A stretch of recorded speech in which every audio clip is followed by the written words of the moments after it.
Greetings and salutations, and welcome to episode 209 of Ref the District. I'm Nathan Perry. That's the Stoner. That's Trev down there. Later on, we'll be joined by NASCAR driver Raja Ruth. You might want to be here for that, and that should be a fun segment. It's going to be a fun time all the way around as we're going to be talking about round 3. The NFC East showdown for the NFC Championship and a right to play in the Super Bowl, a Dallas Cowboys nightmare. Oh, also the Giants are around this season too. So I forgot about them. They're there. But no, Cowboys fans are really vocal about how much they hate this, and I love it. Love it. But we'll be talking about that in the cool down. During the game, we're going to be talking about the best ever. One, Jayden Daniels, number 5. Is he, in fact, having the best rookie season ever? I kind of pitched it as maybe the best QB season ever, but maybe he's just the best rookie ever, period. We'll be discussing that in the game.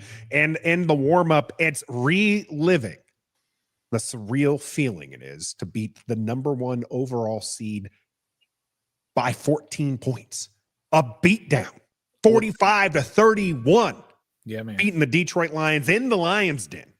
We did that, boys. We did that. Well, we didn't really do that. We cheered it on. I did. No, Our team did it. We willed them, right, Trav? We willed it. Of course, we're live every Wednesday here on Facebook and YouTube. I apologize to everybody. I was the one who messed up and scheduled it for Tuesday night. We do not stream on Tuesday nights. We do stream on Wednesdays. And then, of course, you can get it on your favorite audio platform as well. Do me a favor. If you're listening right now, make sure you hit the like button to subscribe to our channel. Share this about, and if you're listening to this as an audio, make sure you leave us a rating and review. It helps other people get to us.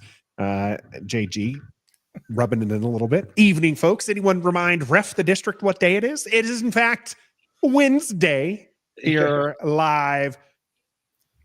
Guys, this has been a long time coming. Washington hasn't been this far since Trev was in diapers. Yeah. A long time coming. Since 1992, technically, right? Because it was the 91 season, Washington would have won the Super Bowl. That's insane. That's a long time. But you know what this also means? Speaking of rubbing it in Dallas fans' faces, they are the last NFC East team to be in the NFC Championship game. The last NFC team. Yeah, that's true. That's right. Even one further. No, last NFL. NFL. It gets better. It gets better. NFL team. I love it. To be in a championship game, in a conference championship game. Fantastic. Yeah, Mike here saying 33 years waiting for this. Yeah. I was 6 years old the last time Washington was in this position. It's great. Roger saying we should have scored 50 plus. Honestly, it was looking pretty good. Yeah. I tell you, my prediction, I had that dream the night before Washington was going to win 45-28. I didn't want to tell anybody because I didn't want to jinx it. And then it was about halftime. I think I told the boys that one. I was just like, guys, I had a dream we were going to win this 45-28, and it got close. It got so close. It got so close. But let's go ahead and hear about this from Trev's perspective. You lost your voice on Sunday. Couldn't come on to the instant reaction. You seem to have your voice underneath you right now, Trev. I do. What were your thoughts going through this game? Like, it was not real. Yeah, it wasn't real. It just wasn't. I cannot believe that I was more shocked at our defense than anything else, because we've seen this from Jayden Daniels and the boys on offense for 20 weeks now. Okay, we've seen it. And we've seen this from the defense every now and then through 20 weeks. But to see the defense show up the way they did for a chance to go to the NFC Championship game against the number 1 overall seed in the NFC, a road game in Detroit at Ford Field, no doubt, against the Detroit Lions. And they had 5 takeaways. 5 takeaways? That's insane. And I just get to disappear. Oh, okay. I was like, what is going on here? What? Did I say something wrong? No. Yeah, they said I'm out of here. I was so shocked, and I'm so proud, and still, it hasn't quite hit me yet that we're playing for the NFC Championship. Like, I don't think the tears are going to happen until we win Sunday. Yeah. Well, I'm not saying I'm not happy, but it doesn't feel real to me because I'm not used. It just surreal is perfect. Like, it just hasn't hit me yet. But shout out to our defense, our secondary. We look like a collaborative defense on Saturday. We look like we've been a dominant defense all year, which you've been pointing out almost after every game. Our defensive stats are like top 10, and at least pass defense. They are. How when we got Michael Davis missing tackles and BSJ causing DPI, Noah doing that a little bit too, and Marshawn Lattimore not having the best game. Like, how are we still 6th ranked pack defense? But then Saturday night we showed it. We have no fear. Yeah, that's a big point. All these games that we won last minute, the situations that we put ourselves in to do that, we would have given up, or we would not have found a way to win in recent memory. Yeah. We haven't. But for us to fight down to the wire with a rookie quarterback who's more mature than any other professional quarterback that has been questioned for MVP and elite status, and he just finds a way to win, and he's doing it with an agent Austin Eckler and an agent Zach Ertz and Horn is your wide receiver 1, and Noah Brown and Zacchaeus and Jamison Crowder, who's been here since we were the Redskins. And, like, he's just doing it with a bunch of you pick me guys. And it's just like, what? So they're playing with a confidence that you mentioned. They're playing with a confidence and a belief not only in themselves, but belief in their brother right next to them. You know what I mean? Like, on the offensive line, they know they're not great individually, but they believe in each other. And Jayden believes in them and what they need to do. And they believe that Jayden will bail them out. Yep. And on the other side of the ball, right, when you have your corners, I believe that if we call a defensive formation where that safety is going to be behind me, he's going to be there. I believe that because he's shown that he's going to do it all year. So it's just a confidence, and it's an attitude. You saw it with Terry in his press conference today when he talked about that from the very beginning, this team started with a mindset and an attitude and a standard. And Dan Quinn has never wavered from that. And if you don't meet that standard, you're not playing here. And we saw some guys, we saw some talented dudes get kicked to the curb during the course of this season. And that probably comes down to, look, you're not meeting the standard of this team. And it's just a whole belief from the entire organization, from the top down, from general manager on down, a belief, a core belief, and everybody's going to do their job to the best of their ability. And we may not be world beaters, but this is one game. And all I got to do is work my tail off and bust some tail on the other side of the ball, and we can win this game. Because if you play Detroit 10 times, Detroit probably wins 8 of those games. Yeah. But this is a one-off. So all you got to do is go out there this one day and believe and perform, and you can go on to the NFC Championship. And it's just they've been talking about it, guys. They've been talking about this brotherhood from the beginning, and a lot of times you're like, everybody says that it's a brotherhood. Is that right? Exactly. Yeah, when things are going well, that's often the thing that gets said, right? It's proven out. This is definitely true, because all these other teams who are like in the playoffs or good, they've been together for at least 2 or 3 years. Sure. You know what I mean? Phillies had the same squad pretty much for the past couple of years. Kansas City, Buffalo, the Lions, they were a game away of where we are today last 100%. year. And we just get a bunch of different pieces from different puzzles and put it together to make one puzzle, and look where we are. So I think the word brotherhood really, really resonates with this squad, especially for that reason, because we have a bunch of different personalities and guys in the first year of being together as a team. Mm-hmm. People weren't people on our team this year were strangers during training camp. Sure. They didn't know each other. They knew of each other, but they didn't know each other. They might not even heard of Frankie Louvu, or they might have heard of him passing by. But now, here we are, week 20. They're here. Remember that clip from, I believe it was OTAs. I mean, really early when guys are just coming in and meeting each other, like you said, Trev. And there was that clip that Bobby Wagner was doing that interview. Jeremy Reeves was clowning next to him. And Bobby Wagner basically said, grow up. There's a time and place for that. And this ain't it. Right? Grow up, right? Yep. Well, Jeremy Reeves grew up. He didn't take offense to that. And one of the captains. And he said, you know what? Oh, it's going to be different around here this year. We got some leaders in here that are going to hold us. Telling me that. Yeah, they're going to hold us to the standard. And there are probably guys who didn't buy into that, and they're not here anymore. Or they're on a bench. Both of you guys said something that resonates true, and you can hear it from the coaches. So on Trev's point, as far as the brotherhood and that culture that was instilled, Cliff Kingsbury brought this up a couple of weeks ago when it came to the coaching search, and something that he's learned from his time in Arizona to go into USC to here with Dan Quinn. The most important thing he said he learned was the fact that Dan Quinn came in and he set the standard, and the standard was the standard. I know that's kind of a joke there out in AFC with the Steelers, with the standard's the standard. But Cliff Kingsbury said he came down, he said, this is how this team's going to be. And he held people to it. No ends, ifs, ends, or but. The culture was there, set. And that was what Cliff Kingsbury kind of said. That's what he learned the most. That's something that he knows when he finally moves on to a head coaching gig, which won't be this off season, by the way. Probably not.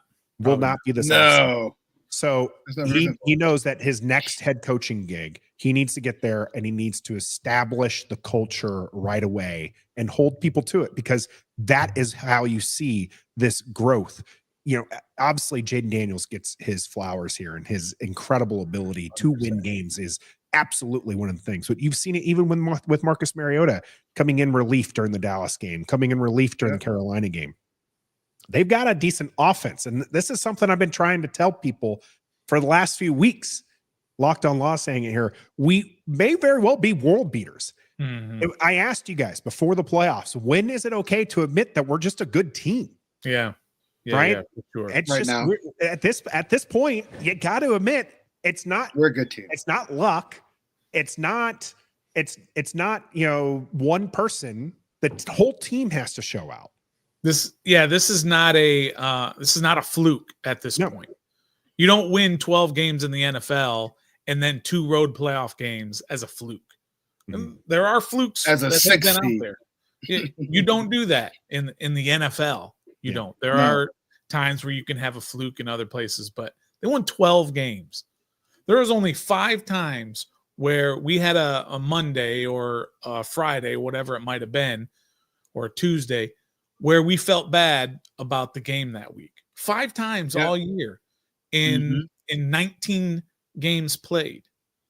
This is, you're right, Nathan. This is now a good team, and we shouldn't be expecting them to pull an upset in these games anymore. This team has just as much chance to beat any team, and it doesn't matter if it's this week or in 3 weeks from now.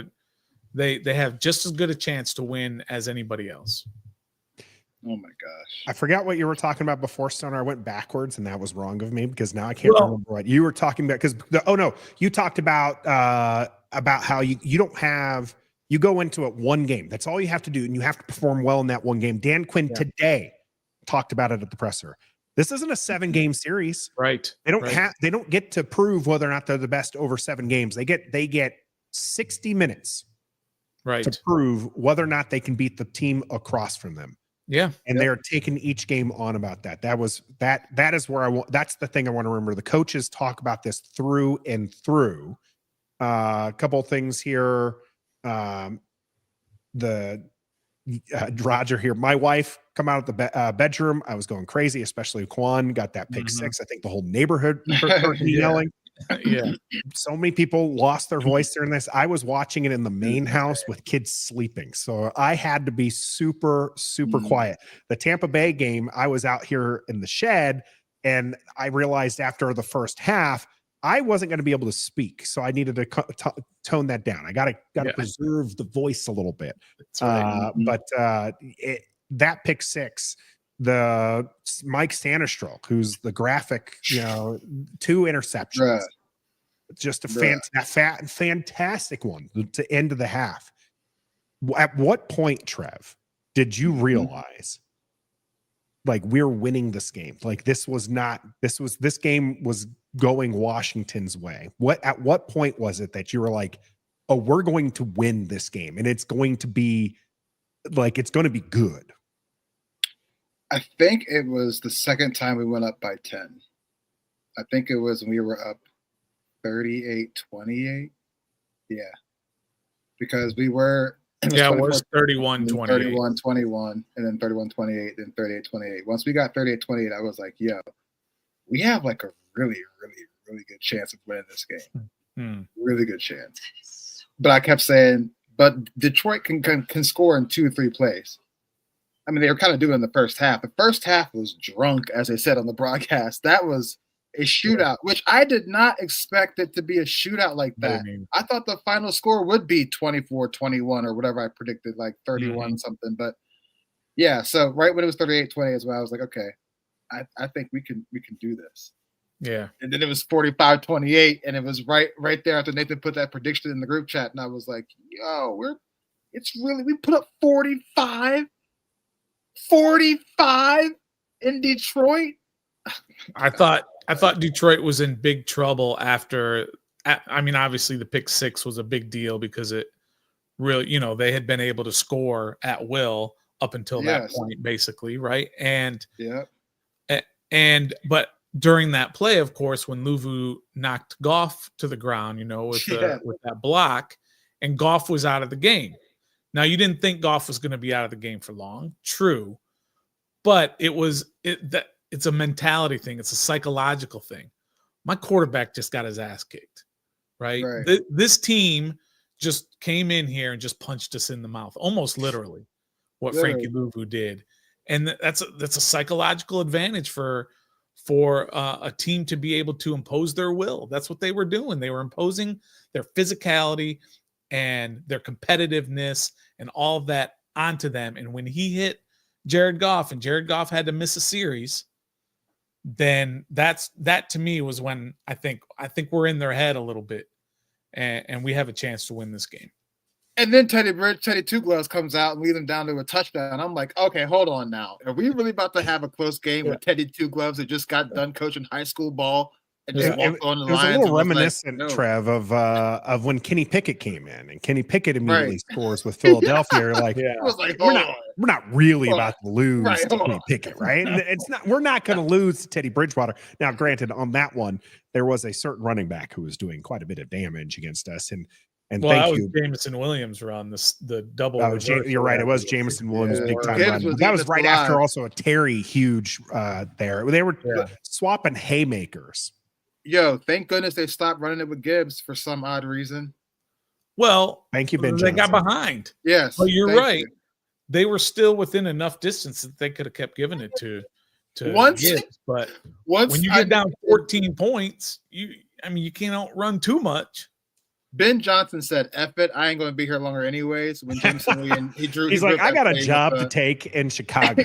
Here, Jameson, just throw the ball down the field. Like, try Biggie did point out this, though, and this is good. This is on the Lions offense and our defense here. Yeah. Something I've been wondering. Our defense played good, but allowed 520 yards and 31 points. I don't know what to think. That is bad. But if you can hang with the team like Detroit Lions and put up 45 with allowing that stat, I'm okay with it. That stat would be more horrendous if we were blown out or we lost the game. But I think since we won by 2 touchdowns with that stat still allowing daggone near 600 yards of total whatever and 31 points, I think it's okay. Yes, it's alarming, but sometimes you just it comes down to offense. Which offense can score more than the other offense? Because both defenses aren't that great right now. Yeah, but also when it comes down to it, sure, you're letting them move up and down the field. You're letting them get down the field. But then the defense makes a play. So maybe yardage wise, you're giving up big chunks and you're giving up plays. But when you have to, the defense steps up and makes a play. Mikey Sanistril in the end zone. Yeah. So they were already all the way such a down. good play. Yeah. Right? I don't care how many yards you get from 20 to 20. Yeah. It's when it goes 20 to the end zone. That's when we got to be worried about it. The I think the Quan Martin one was kind of towards midfield, right? Yeah. And the fumble was on their end. But then the Jameson Williams throw that Sanistril intercepted was down. Yeah, what a play. Was down on our end of the field. And of course, the last one, we let him get all the way down there until Chin intercepted it right about the goal line. Yeah, somewhere around there. So they're getting up and down the field, but then the defense said, "That's it, that's it. I'm going to make a play." And 31 points. I agree. That's a lot of points to give up. But if you can make plays, if you can win that turnover battle, if you can get 5 turnovers in a game, you're going to win that game 9 out of 10 times. Now, Philadelphia didn't do that against us when we had 5 turnovers and we still won the game, but that's an outlier. Yeah. 5 turnovers is usually a loser. Another outlier is that offense. If we allowed 500 yards, 31 points to, let's say, the Falcons or the Saints or somebody with a mediocre team, I'd be more worried. But Detroit Lions, they got firepower literally in every position on offense. Yeah, so 2 quality wide receivers, 2 quality running backs, assistant offensive line. Yeah. So we knew they were going to put points up. Get him. Yeah. Laporta. They have talent. Catch. A great offensive line. That catch. After that catch, I'm not going to lie, gents. I was a little worried. Yeah. Me too. Like, we're giving them our best. We are forcing Goff into throwing it laterally. Like he is literally like parallel to the ground, trying to do his best Patrick Mahomes. And they get a one-hander. There's Laporta. One arm, left-handed grab. The dude's a right-handed, and he's out there snagging this thing. I was just like, it's going to be a game like that. I thought he had no shot at that. Me too. I was like, that. I was like, he ain't getting that. But kind of going back to the whole theme of this part of the show, the feeling of what it means to be in this position. We obviously weren't expecting it at the beginning of the year. Even the most positive fan, Trev, I think you had them at 12 wins. Right? Mm-hmm. You didn't believe that, right? I know, right? Yeah. I mean, you're just being a good fan that says, I think we can do this. But you didn't think with a first-year coach and a rookie quarterback and a bunch of guys on the team that you're looking at and going, I mean, Zach Ertz. I mean, who's our number 2 receiver, Zacchaeus? Because I don't even think Noah Brown. Well, Noah Brown, I guess, got there right at the end of training camp. Or he started at wide receiver too. Yeah. But you weren't thinking, well, this team's gonna win 12 games and go to the NFC No. Championship. So you lost by double-digit points to the Bucks week 1. Yeah, and the defense, like, here we go. Horrendous that game. Yeah, we were calling for the whole defense that day. And Jayden was like, he can run around a little bit. He's a rookie. He's got a lot to learn. So just to get from that point to where we are now is the expectations are just so different than what the result is at this point right now. And yes, we're playing with house money. Yes, we're kind of just happy to be here as fans. And because if we lose, are we going to be pissed off? No, we're going to be we're not going to be happy. Depends on how it happened. No, I mean, you're still going to look back and say that was a great season. If the Eagles lose 2 weeks from now, or maybe next Wednesday, I might come on and I might have some positive things to say, but instant reaction, we lose, I'm going to be mad. Well, there's not going to be at least we're here. Well, look at it this way. If the Eagles lose, I mean, the coach might get fired. Right? You know what I mean? So a lot of bad things. They're going to look at that as a failed season. This is a team that's supposed to get to the Super Bowl. Yeah. So the expectations for them are so much different than ours. So if we lose, we're going to say an amazing season that we just had. Mm-hmm. So just to kind of put that into perspective on how we're going to look at going in to the off season, but I can't believe it. We're here. It doesn't seem like it. We're not doing mock drafts. We're not doing off-season needs. We're not looking at the free agent list. We're doing none of that. We're prepping for an NFC Championship game on Sunday. What? And even better, against the Eagles, against a hated rival. It's awesome feeling.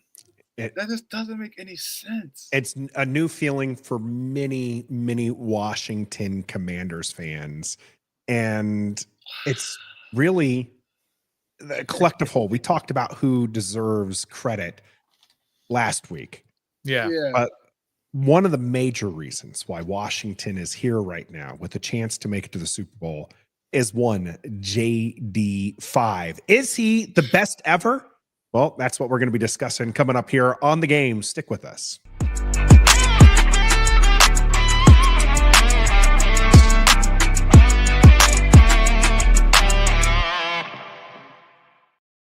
Welcome to episode 209, The Game, here on Ref the District, talking about whether or not Jayden Daniels is the best ever. And he is the reason why you cannot sleep on these Washington Commanders, even though they are 6-point dogs right now to the Philadelphia Eagles, heading up to Philadelphia at the link at Northwest North is what we're going to be calling it here soon enough. I like it. Okay. But don't sleep on these Washington Commanders. Don't sleep on Jayden Daniels. And you don't have to sleep if you head over to don'tsleepenergy.com. Use the code DISTRICT. Get yourself 10% off your entire order. Support a local DMV business with all of your energy needs. The original recipe, the sugar-free recipe, their energy shots, or some of their fantastic gear. Just let them know that we sent you by using that code DISTRICT. Get yourself 10% off. Don't Sleep Energy. It makes you great. And speaking about great, we may have the best rookie ever. Yeah. Well, we're definitely gonna debate that a little bit and figure out who compares to him. I don't know if you guys want to talk about other rookies non-quarterback edition. I'm okay because, like I said, originally I was thinking best QB, but yeah, there's some guys who put up some significant rookie seasons outside of the QB position. We kind of get lost in when you're talking about the offensive rookie of the year, it's a QB award. Sure. 9 times out of 10, it's going to be a QB. But even this season, there was talk of Brock Bowers as having an all-time tight end rookie season. Yeah. Breaking in records and just having a good old time. I mean, the Raiders are like a 3-win team, so it doesn't really matter.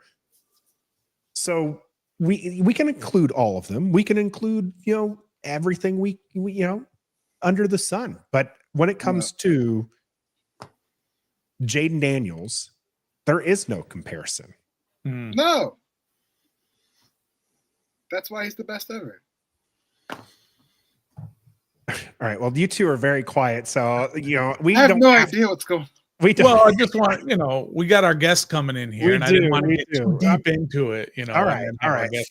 Fair enough. Let's go ahead and bring him on right now. Everybody, welcome to Ref the District. Raja Ruth, NASCAR driver and Washington Commander superfan. We appreciate you, Raja, coming on here and talking about our favorite team, and currently talking about our favorite rookie of all time, Jayden Daniels. So how you doing, sir? What's up, guys? Thank y'all for having me on. It's great to be here. Cool. Thanks for coming. My question for you starting out the gate is, so I know you're Atlanta native, right? And then you came up. I can give you the whole spiel. So I was born in Atlanta, lived in Brooklyn for a bit, but primarily grew up in DC. So went to elementary, middle, high school there, graduated high school, and then moved to North Carolina to continue to start college and pursue my driving career. But yeah, I mean, I would say I'm a homegrown DMV native. It's funny, some lady tried to ask me when I was moving around a couple of days ago if I was a bandwagon. And if I can find my my wallet somewhere around here, hold on. And bandwagon fans, by the way, are fine. We welcome them. We welcome them, but I know you're not. I'm just saying that. Anyway, yeah, I showed her my DC ID because it's still vertical because I'm only 22, and I have an old Smart Trip card from when I was a DCPS student. So I just had to fact check her. But nah, man, it's it's great. personally in my career, we race in Richmond, so not that far from DC, and it's always important to me that kind of really the DMV fans and that fan base, because that's really a part of my roots growing up in the city. My childhood house was on 10th and K, so not too far from RFK, and hoping that they come back there and I can see it as an adult. So, yeah. What has it been like for you in terms of, we talk about it every week when we do these shows, and we just talk about how different this is, of course, and just how much how Trev was in diapers when this happened. I wasn't even a fan of the team back when in '91, the last time they won a Super Bowl. And so you weren't even. I was not here. What do you call the apple in an apple in the eye, or a twinkle in the eye of your parents, whatever. So you've known nothing but losing. So what is it like for you now to be able to experience what we're all experiencing? It's great. I think for me, my earliest like DC sports memories are I think about like Santana Moss, like RG3, like nice. That's like the earliest like football memories I have. But for me, like I love basketball, so like John Wall, Bradley Beal, like Marcin Gortat, like Paul Pierce, like that era of the Wizards was pretty solid. Same with DC United, like Bobby Boswell and Bill Hamid. So to kind of see the success, because I feel like in sports everything is in cycles. You'll see cycles of franchises, of players, of divisions where they get stronger and not so, depending on their draft picks and on all that stuff. So I think for now it's Washington's time, and the new ownership's done a great job, and it's cool because some of those guys have a little bit of affiliation in NASCAR, so that's always a great thing. But yeah, and especially living in North Carolina now, it's really making me proud to see the effect that this new energy has had on the city. My parents still live there, and I travel back every time for the holidays. So nice. So you mentioned NASCAR. We're going to pivot there a little bit and talk a bit about your career. When did you start this whole driving career of yours, and how long have you been a professional NASCAR driver? And I think you've got some kind of accolade to go along with that. You're like top 3, something to do with race and driving. So if you want to elaborate with that, you go ahead. Yeah, for sure. So for me, I was a fan from a young age, but obviously growing up in DC, there's not really any tracks nearby. I started driving at like an indoor karting place in like Jessup, Maryland, so like not too far from Baltimore. But besides that, I had no real life experience, so I started racing online through this program called iRacing. It's a simulation program that has pretty much almost every top form of motorsport in the world, not just NASCAR, but open wheel racing, sports car racing, rallycross, dirt racing, really you name it. And so that's kind of how I made my start when I was 15 or 16 years old in high school. And I competed in this NASCAR youth competition. I did well enough to make a driver diversity development program when I was a senior. And then they developed me. I moved to North Carolina, started going to college at Winston-Salem State.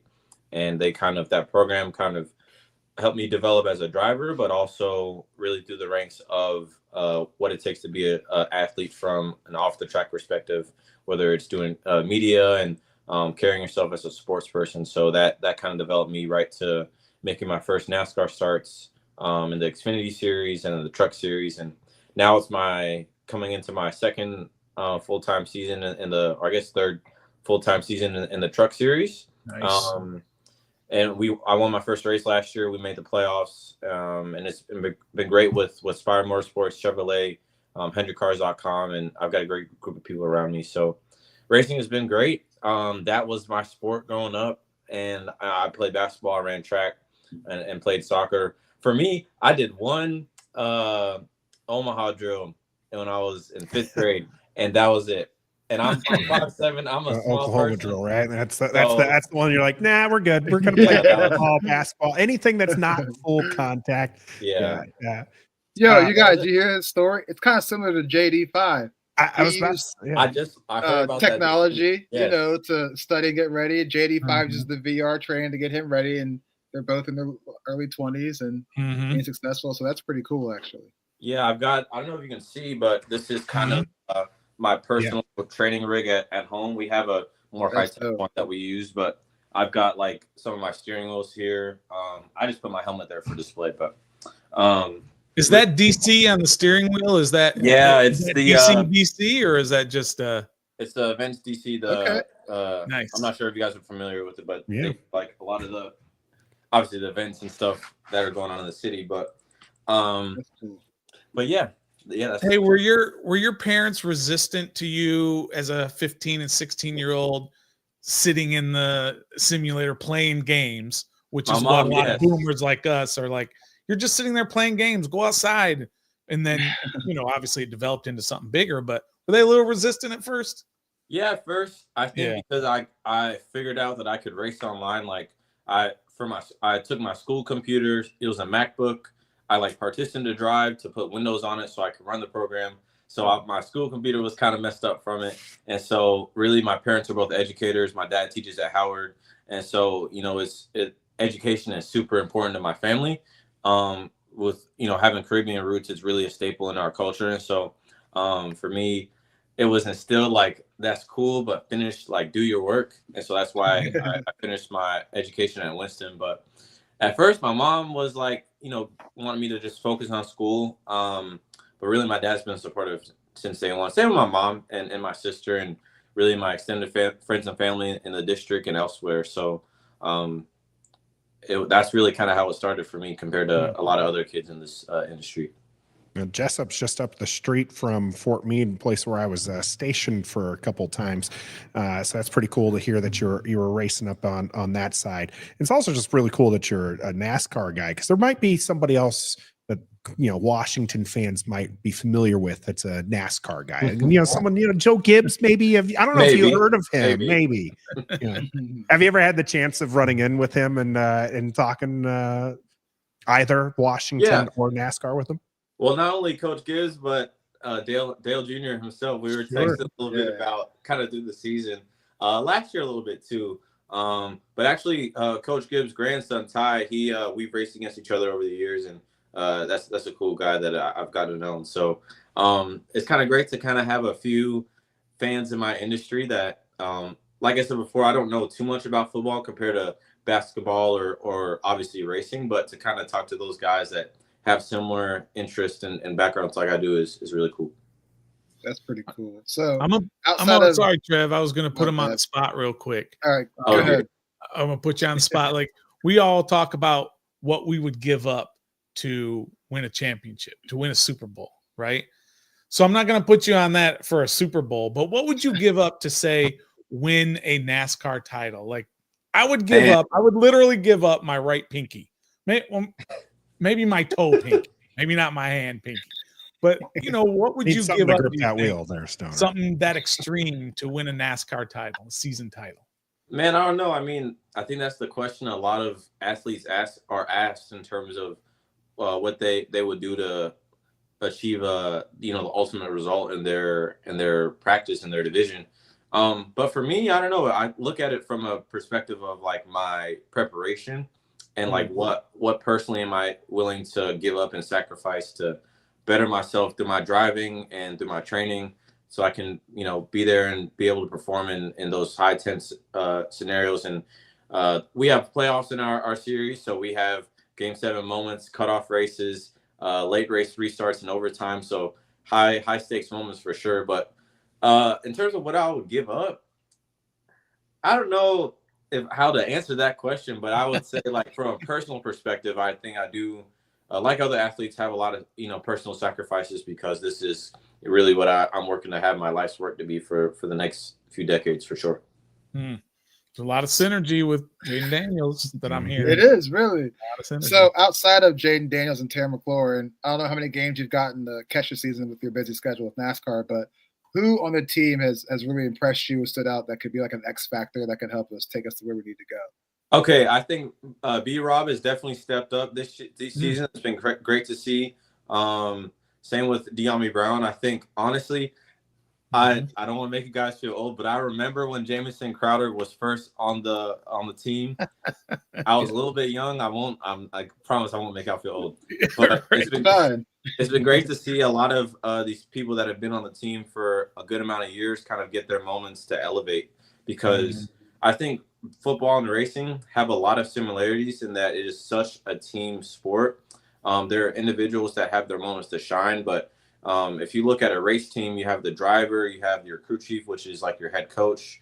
You have a spotter, which is kind of similar to like an offensive coordinator. Same with kind of your engineer in terms of like your spotter is looking over the entire racetrack and seeing where all the other people are and different lines, different information you need to know. And your engineer is obviously like having so much data that is being fed to the crew chief, which is being told to the driver. Then you've got your pit crew, your tire changers, which are, like special teams, I would say. And then you've got your mechanics that either travel with you to the racetrack or just stay at the shop and make sure your equipment is fast. So that's one thing I think is really cool about racing is that it's so much of a team sport, just like football. So, and your driver is the quarterback, but I'm sorry. Right? And the driver is the quarterback. I would say, I would say it's like that for sure. Absolutely. Crew chief's in his ear. How fast does it need to be to change a tire?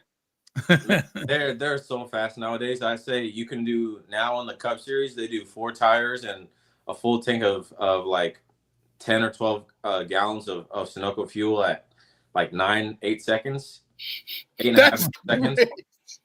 That's crazy. So fast. That's crazy. You got to see them guys at work. They're really beasts, and a lot of times they're pretty much old collegiate or pro athletes that that obviously the wear and tear of the league is up there, and same with racing. But it's cool. We get to travel a lot of different places like you guys. We have over 20 different racetracks in different states. NASCAR goes to Mexico City this year, so that'll be great. We race on the streets of Chicago.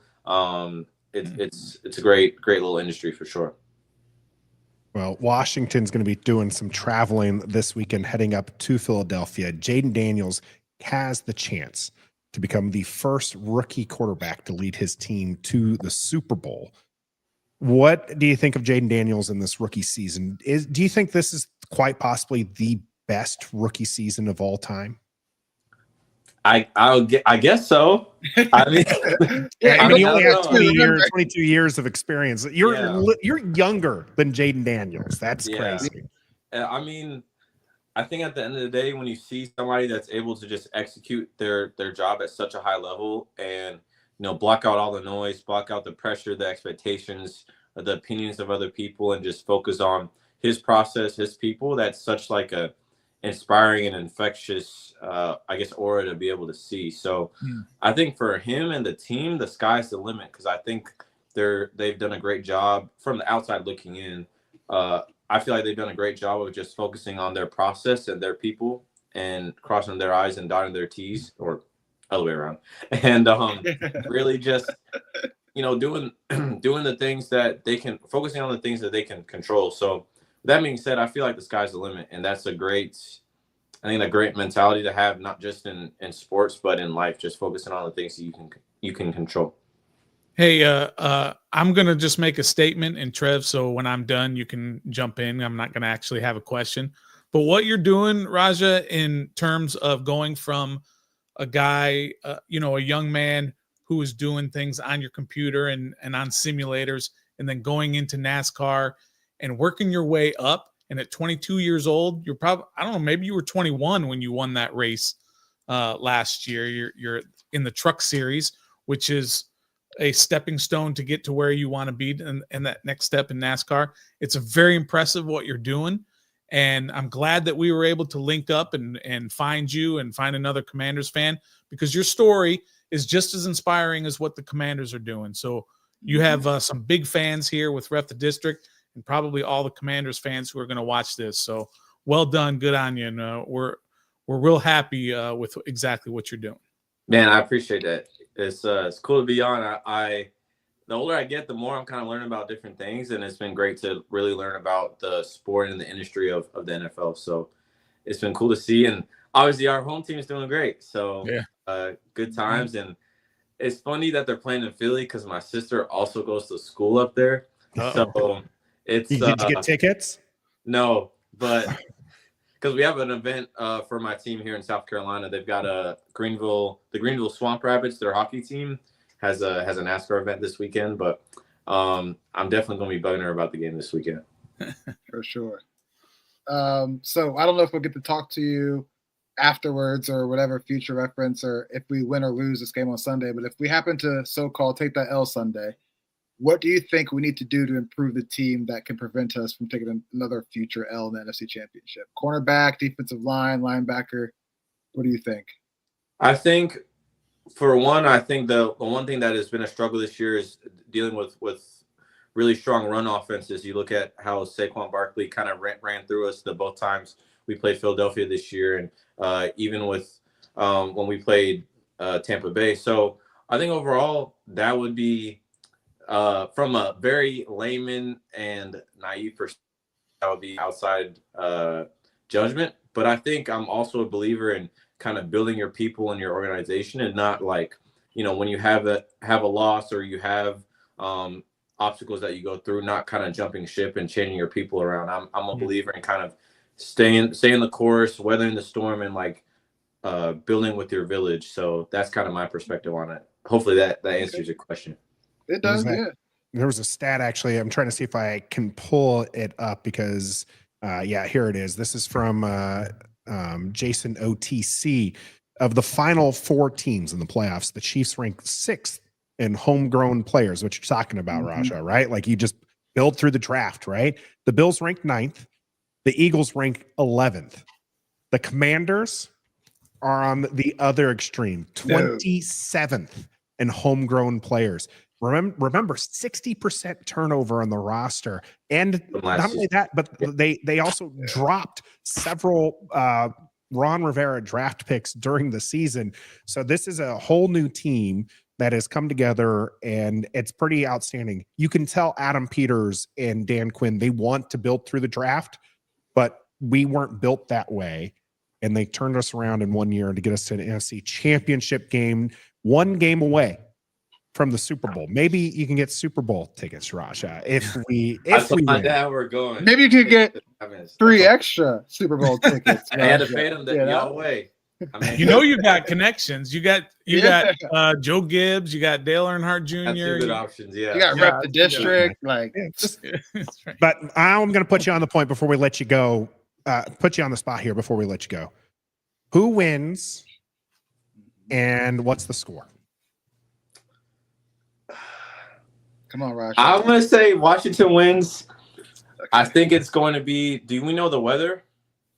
The cold is what I remember. It's going to be about 40. No rain, no it's snow. Like 20 degrees in North Carolina right now. That's 39 degrees and partly cloudy. So yeah. Okay, so like no snow, no rain, no weather. Honestly, I see a high scoring game. I'll say Washington 31-27. Love it. There you go. You just definitely won a few more Washington fans over. When is the next place they can see you? You mentioned a race down there in South Carolina. Yeah, so we have that's our hockey event this weekend, but we start our season February 14th at Daytona International Speedway. So we get going Daytona, then right off to Atlanta. But Valentine's Day we race Friday night on FS1, so I'm excited to get going. And I drive the 71 truck, so look for a blue 71 Chevy, and hopefully we get a second win to start the year. You got to get Andrew Wiley to sign your truck for you. Yeah, Andrew Wiley's number 71. Or we could get a nice little ref the district on the back of the truck there. Oh, we could. I don't know. We got that kind of money, Stoner. But we don't have that. We can talk. We can talk. My helmet's pretty plain. I don't know. It could have some. We do have some stickers. We can possibly send you. We'll talk to you on the back end for that one. Raja, we appreciate you joining us. It's really cool to have fans getting back into this. I know that you've been a lifelong fan, but it's you can start seeing it, right? Like more and more public, you can walk around the courses that you do in your Washington Commanders gear, and people want to strike up a conversation that's positive about the team, and you're getting more people to do it. I'm here in Oklahoma, and it's been fantastic walking around with all the Cowboys fans and being able to just strut in the burgundy and gold, knowing full well that our team is 60 minutes away. So I appreciate you, Raja, for coming out here on Ref the District. Of course. Thank you guys for having me. Excellent. You have a wonderful night. Now let's continue this conversation about Jayden Daniels. Is he in fact the best rookie? Stoner, you had pulled together quite a bit of information here, and you kind of started talking about, should we talk about strictly quarterbacks, or should it be just best rookie ever? Randy Moss, for instance, had a fantastic rookie year himself. Edgerrin James had a good running back. Oh, wow. Ronnie Lott was a great cornerback. Wow. Little guy, you might know this one. Lawrence Taylor. You guys maybe have heard of that one. He had a good rookie season as well. And Eric Dickerson could be another one who had a fantastic rookie season. So I'm okay if we open it up to everybody. Mm-hmm. Yeah, absolutely. So let's hear it from you guys here. Is Jayden Daniels the best rookie we've ever seen in the NFL? Man, I'll be honest. I didn't really pay attention to those names you mentioned in their rookie seasons because I wasn't a fan of their teams. Mm-hmm. It's hard for me to say, but just by going off of Jayden Daniels and the accolades he's got this year, I don't remember rookies winning 11 Pepsi Rookie of the Weeks or whatever, whoever's sponsoring at that time, Rookie of the Weeks. I don't remember rookies already getting nominated for Offensive Rookie of the Year by Professional NFL Writers of America. I don't really remember rookies being in top 3 categories pretty much for 85% of the season. So I'm going to say personally, yes, I think he is the best rookie ever. Somebody just said he had better stats than Barry Sanders and Gale Sayers, and they're 2 Hall of Fame players in the NFL right now. You mentioned Randy Moss, Edgerrin James, they're all Hall of Famers. So personally, yes, JD5 is the best rookie ever just because of what he's done this season. I think it's hard to compare. It's hard to compare a quarterback to running backs and or a wide receiver, like rushers, right? A corner. Who was Randy's quarterback that year when he was rookie of the year? You know what I mean? That was Dante Culpepper. It was Culpepper. Okay. Yeah. Okay. Well, right. So, because there's just so much more asked of a quarterback and what they have to do, which makes it even harder to do it as a quarterback, as a rookie, right? I mean, you take a running back, there's the end zone. I want you to go in the A gap. That's all you got to learn. It might be a little bit more complicated than that, but yeah. Q at Zeke, right? Taylor Swift, jet sweep under TV on Roku. Like, he's not saying that in the huddle. He's just being like, all he hears is Z. Okay, that's me. That's my job. I got to do on this play, right? Yes. Or a wide receiver. He hears the play and he says, "Okay, I got to go and run a post." Right? Or an edge rusher. Get quarterback. Right? I mean, that's kind of their responsibilities, but the quarterback just has everybody's responsibility at one time. So that's probably why it's usually a quarterback award. And then you just start looking at all these other quarterbacks that have had great seasons. And somebody put in here, it might have been JG, and I think it's a valid point to say, like, Sammy Baugh. If you go back and look at Sammy Baugh's stats, especially compared to the rest of the league, I mean, he was dominant his rookie year. Sure.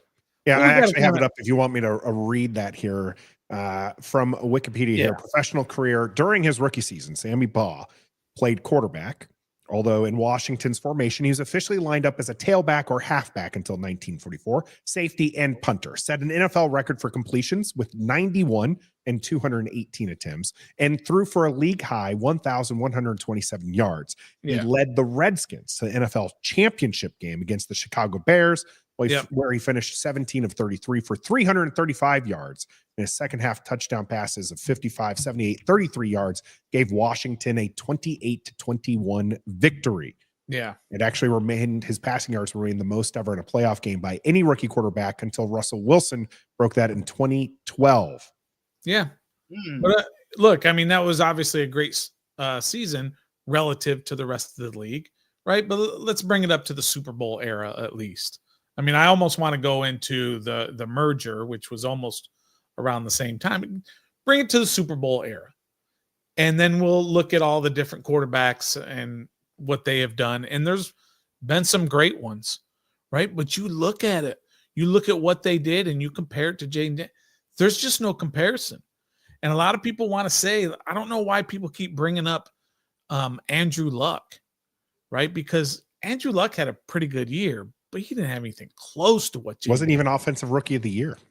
Oh, he wasn't. Oh, because RG3. Because RG3 was. And RG3 had a bomb diggity rookie year. I almost want to put RG3 second because he had an amazing That's rookie a little year. homerism. If you look at guys like, just CJ Stroud last year, who had a great year. If you compare it to Jay, it doesn't compare. It just doesn't compare.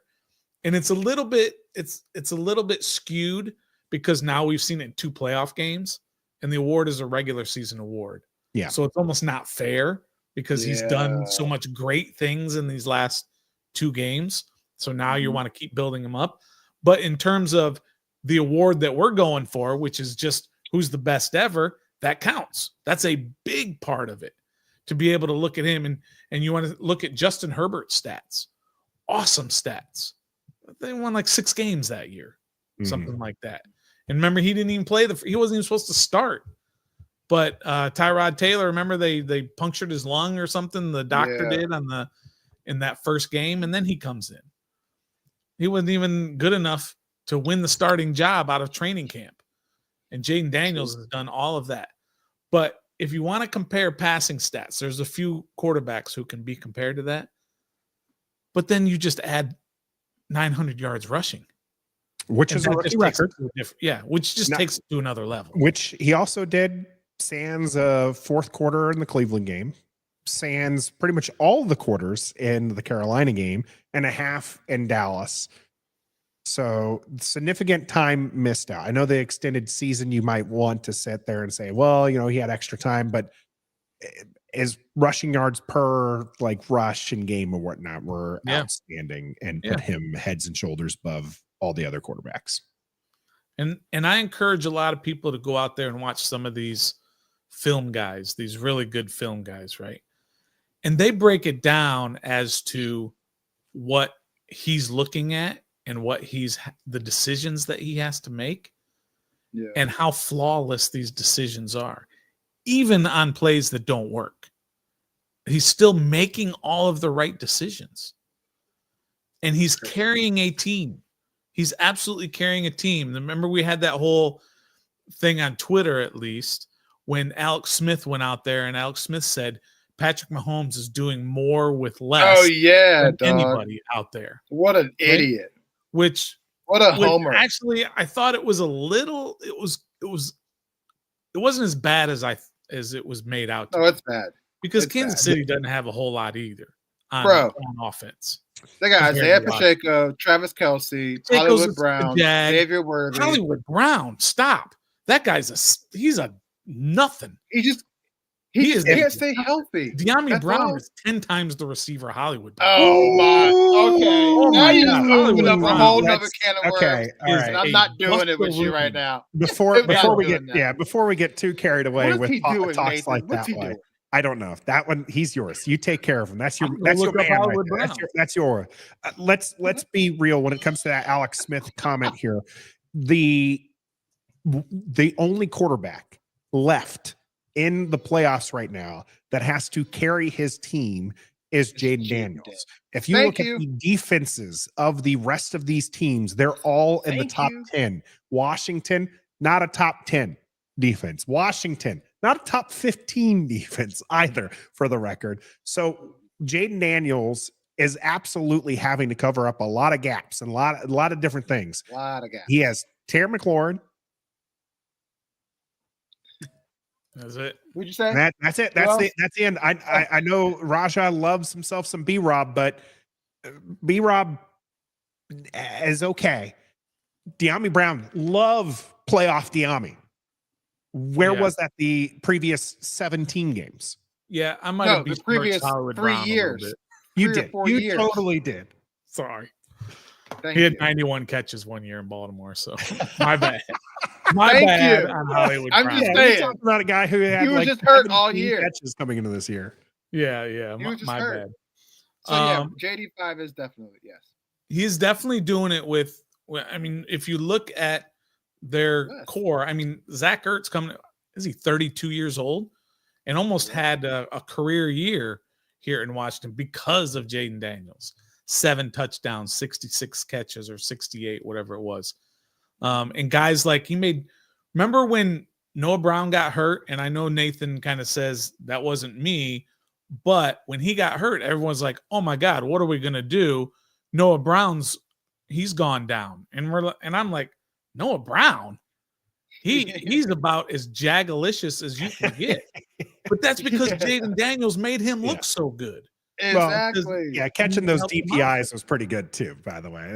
He was fantastic at doing that. But I mean, Olamide Zaccheaus and Diami, and I mean, he's making John Bates look like a competent tight end as well. Backup tight end, right? I mean, he's doing that definitely with less, but I didn't think that Alex Smith comment was too crazy. It was because I don't think Patrick Mahomes has a whole lot there right now. He doesn't. That's why it was crazy. But we have less than what he has. Yeah, for sure. And Buffalo, what are we talking about in Buffalo? They got a couple of good tight ends, and they don't have. They got Amari Cooper. They have Keon Coleman. They have that Shakir guy. They have Dalton Kincaid. Shakir's having a pretty good year. They have James Cook, who's a better running game than Eckler. We'll find out if they beat the Chiefs, and we'll see them in the. They will beat the Chiefs again. Josh Allen doesn't have a whole lot with them. Then you look at Philadelphia, and you want to talk about the All-Stars. Talk about having guys to help you out. Yeah, that's totally different. But for sure, Washington is definitely not doing is doing a whole lot. Jayden Daniels is doing a whole lot without a whole lot of help, for sure. So I thought that I didn't think it was that crazy, but is definitely incorrect. Yeah, incorrect. Now let's get back to Jayden Daniels and his season. You kind of brought up something that, like, when you're comparing regular season, and I know Dan Marino had a good one. Someone brought up the 5,000 yards. That was actually his sophomore season. That was his first full year. He had a great rookie year too. He threw for 20 touchdowns and 6 interceptions in 9 games, by the way. And then the next year he went on fire. Similar kind of story there to Patrick Mahomes, who, came in late in the season, had a good end of the season, and then his first full season, the Chiefs were in the Super Bowl. They were good. Who was the first guy you said? Dan Marino. Marino, okay. Yeah, Marino.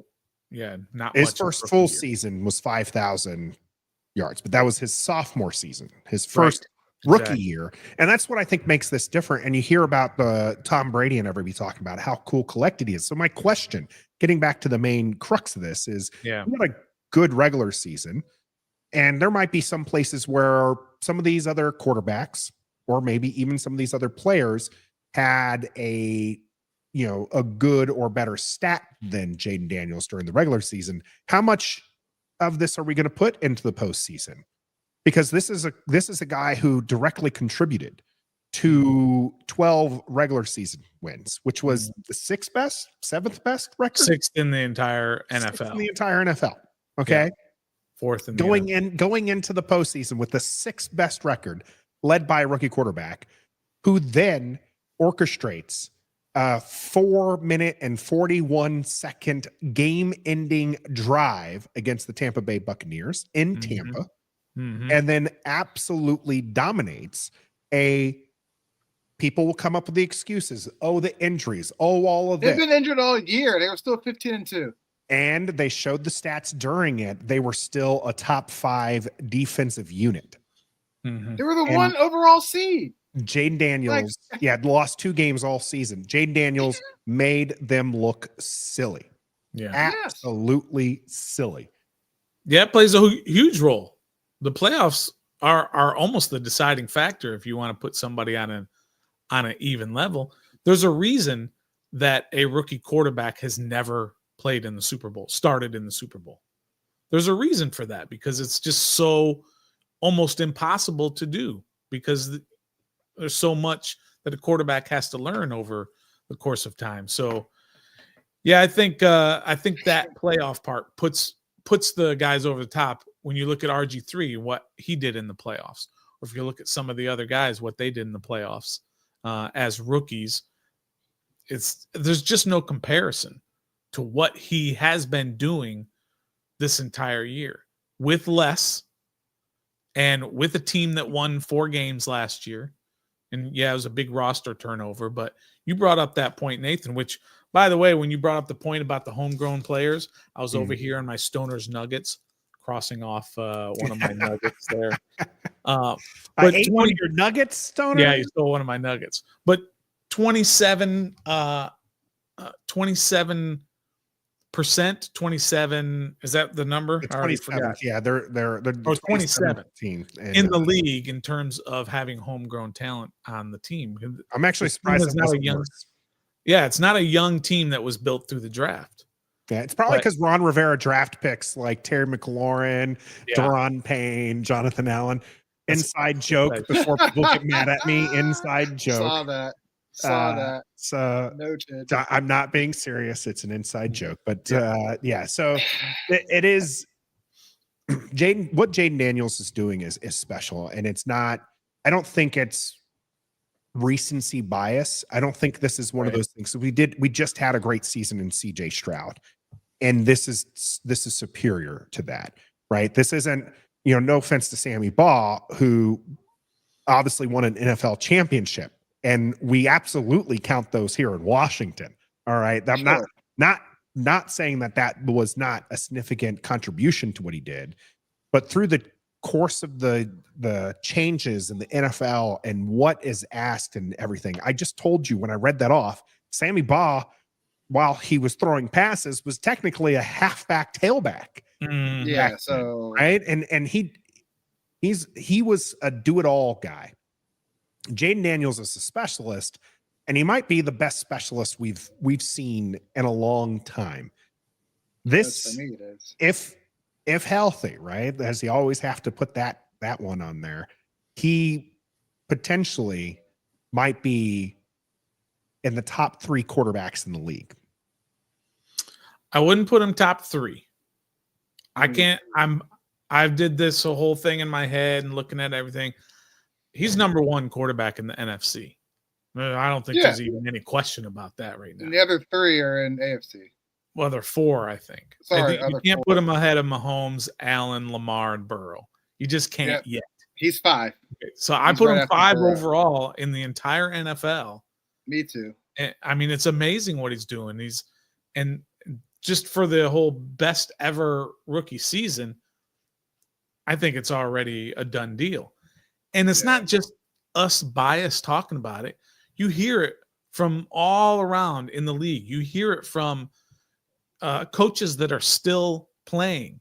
You hear it from coaches who have left. You hear it from, the film guys, the Orlovskis and the Ryan Clarks. And it's all over social media. All and you the do is Stephen A's and the who's the not Colin, Kimberly but, Martin and Jeff Saturday and Dominic. They're all saying it, and they're all, everybody likes to be against, say something that's different, but they're all saying the same thing. Nobody is coming up and saying, whoa, let's not get crazy here.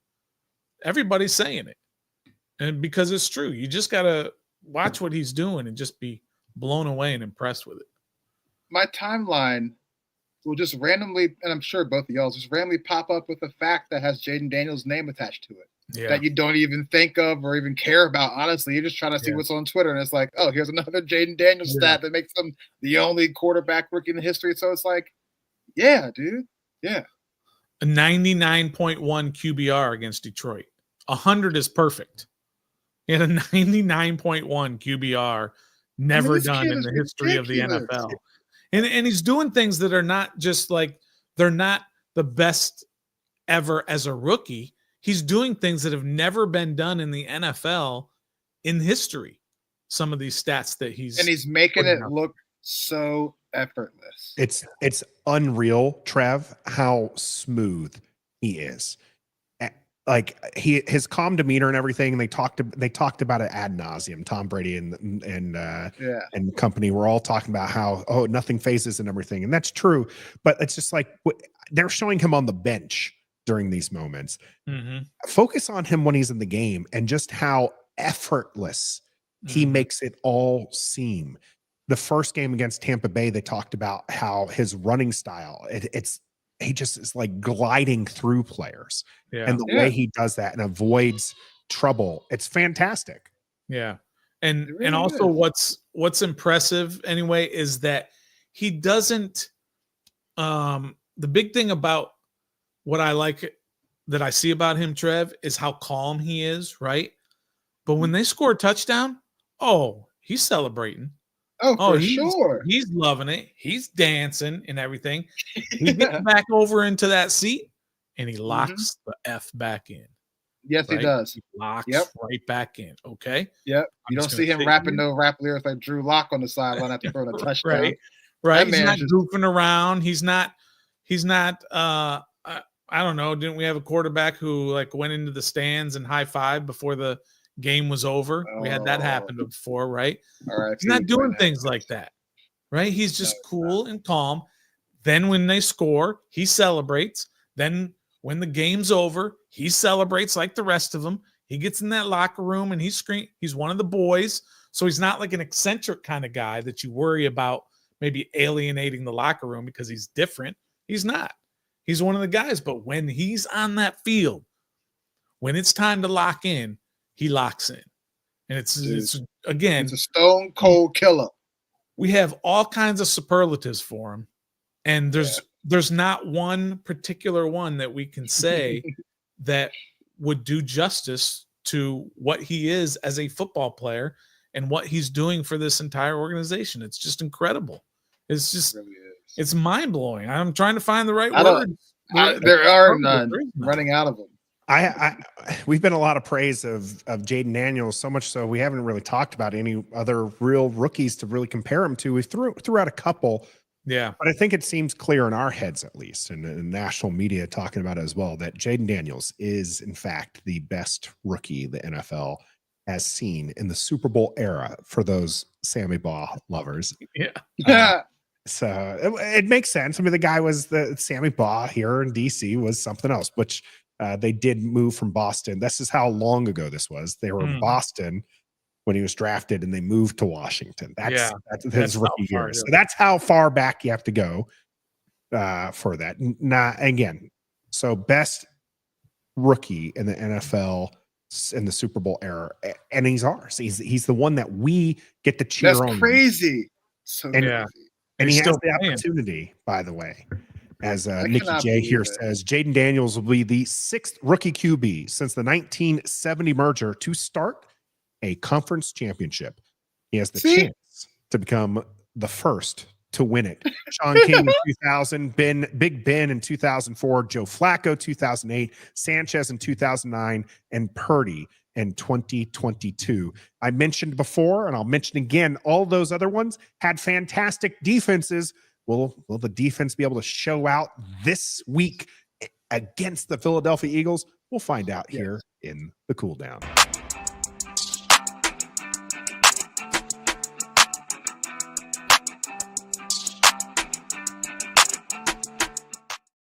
Welcome to the cool down here on Ref the District. It's time to talk about round 3. The Washington Commanders against the Philadelphia Eagles. And if you head over to Bet Online right now, you'll see that the Washington Commanders are 6-point dogs. We have them exactly where we want them. In fact, Bet Online continues to be the world's most trusted betting platform and your number one source of online betting in 2025. If you're a seasoned pro, first-time bettor, Bet Online is your ultimate game day companion with the largest selection of odds on everything football, NBA, college basketball, NHL, UFC. Bet Online is the number one sports betting source for the new year. From touchdowns, three-pointers, hat tricks, Bet Online has you covered on every game, every play, and every Washington Commander win. Bet Online, the game starts here. Of course, Ref the District encourages you to bet responsibly. And this is a game I don't know that I can actually encourage you to bet on because this is insane that we are even at this point. Doesn't seem this is crazy. And just like last week, we have an opponent that is talking down on us. Of course. Detroit fans and media. Detroit media and fans were talking down about not how they were going to beat Washington. Not the players. Not the players. And Yam points out, Eagles radio host, podcasters, and fans are literally repeating the same talking point mistakes the Lions once did. I don't think they watch football beyond the Eagles. And This the Bucs did is the same thing. and the Bucs did the same thing. Oh, This is a Washington team that is flying under the radar still. This is the Eagles fans and probably the team feel confident that they can beat Washington because they beat them earlier in the season by 8 points with an amazing fourth quarter. Well, they think that they had it in control of and this is actually what I talked about this after that game. I said, I do want a rematch against them because I know they're going to be cocky because they're going to sit there and say, if Hurts was playing, if he wasn't injured, we would have won that game. So I want them coming in cocky and I want us to knock them in the mouth one more time and head to the Super Bowl. That's crazy. And not something so loud. I got something buzzing over here. Yeah, the first couple of games were really interesting. Of course, you know what I did. I went back and watched both of the games to kind of see how things went. And watching that first game, the first game that they won 26-18. Philly won 26-18, right? That was the third game after Jayden Daniels was injured. Okay, was so Austin Eckler there too? What's that? Was Austin Eckler there too? I don't know. I didn't look at that. I don't think he was. I didn't look at that specifically, but second time he wasn't. And I watched it, and gosh, Jayden Daniels was not good. Yeah. But it wasn't his decision making that was a problem. It was him trying to get the ball to guys. I mean, he was looking like Carson Wentz circa 2022. He was throwing at guys' feet. And you're just like, well, he hasn't done that all year. Why is all of a sudden this popping up? And so maybe it was the injury that had something to do with it. But you go into that game, and Washington was leading the game 10-7 going into the fourth quarter. Mm-hmm. They had the lead on Philadelphia 10-7. 10-6. 10-6 going into 10-6 going into the fourth quarter. So Washington was right there, and then Saquon Barkley went off. Right? Yeah. He had those 2 long touchdown runs, and then Washington ended up scoring late and getting a 2-point conversion and then trying to do the onside kick, which they were not successful in doing so. But that's just what I noticed about that game, that Jayden Daniels he just didn't look right. But Washington was able to slow down Philadelphia for most of that game. Mm-hmm. And I went back. I know the big narrative in Philadelphia that they don't like is that Jalen Hurts can't throw the ball, right? It's not that he can't do it. It's that he's not doing it right now. So I went back and I charted his game against Washington because I love doing that. Because if you remember, I went and charted a game a couple of years ago when he had 330 yards passing and 2 touchdowns against Washington. And I came out and I said, Jalen Hurts ain't that good, basically is what I said as a passer and I got. Oh, you got lit up for it. I got lit up. And I got lit up by Washington fans too. Yeah, you got lit up the way that Luvu lit up Goff last week. Yeah, I got lit up. I'm just not sold on him as a passer because he went 18 for 28 in that first game against Washington. And of those 18 completions, only 2 of them were over 10 yards. Only 2. He does a really good job of getting the ball to playmakers. They've got a plethora of playmakers on that team. So good on him. He's a game manager. That's what he is. He is, don't kill the messenger. He's Jimmy Garoppolo. He's a game manager. When you put weapons all around him, he's going to do what needs to be done to get the ball to playmakers. And that's what Jimmy Garoppolo did for a couple of years in San Francisco. And they were going to Super Bowls with Jimmy G. But it wasn't because of Jimmy G.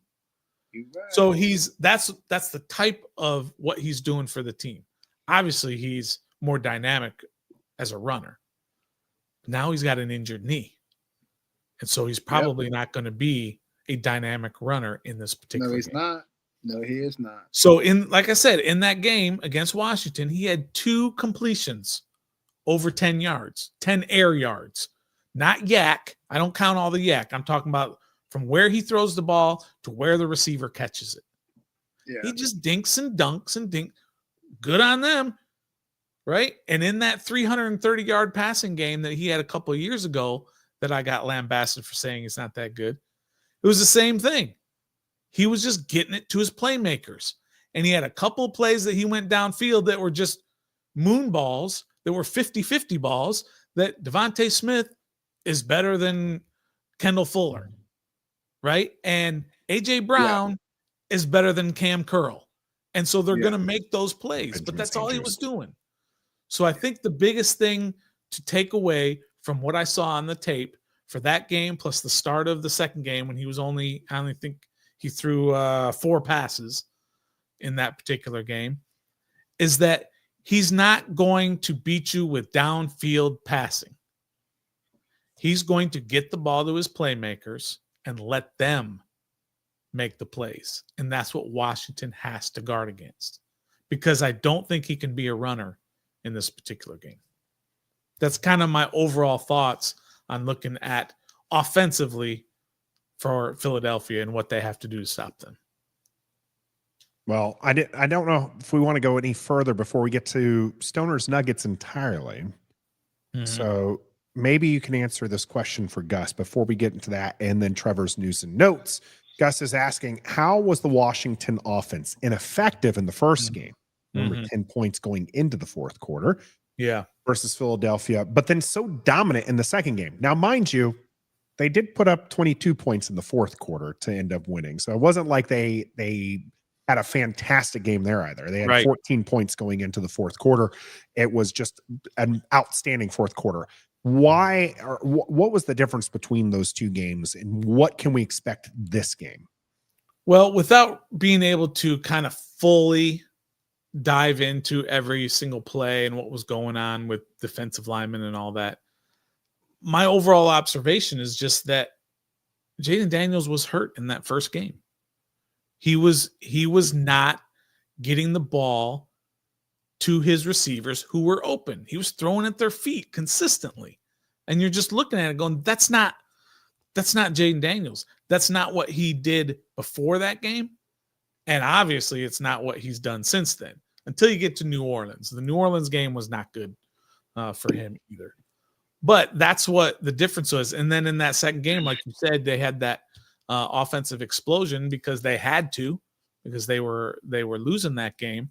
And remember, in that second game, they were down 14-0 from the jump, because they got down 7-0, and then B-Rob fumbled, the first of his 2 fumbles in that game, right, which ended him on the bench for a little bit. So I don't know what happened sort of going against that number 1 defense in that fourth quarter, but Jayden Daniels got hot. He got hot, and he hasn't cooled off since then. Really, since that game, he hasn't cooled off since then.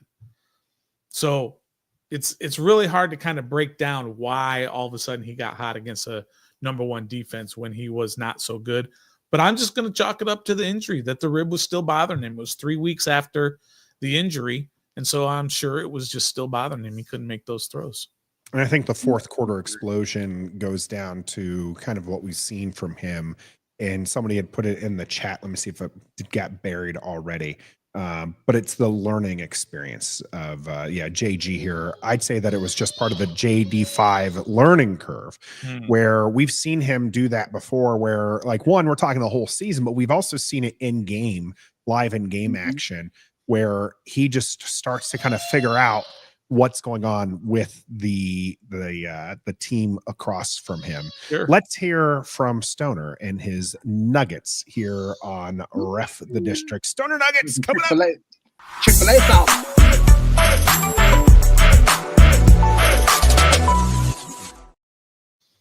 Well, Stoner, you got the floor, sir. Yeah, well, first of all, you stole one of my nuggets, which I'm not very happy about. But it's a 10-piece. I'm sure it's a 10-piece. You'd be all right. It's 10-piece. So I just got a couple here that really cool nuggets to get through that you're going to find interesting. Of course, the game is Sunday, 3:00, Fox TV. up at Lincoln Financial Field in Philadelphia on Fox Sports. Kevin Burkhardt, Tom Brady will be the announcers for this particular game. Winner goes on to the Super Bowl.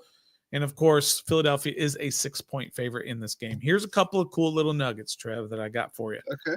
And all of those here who are in the chat. We appreciate everybody, of course, who is in the chat watching, if you're watching live or listening/watching on the replay.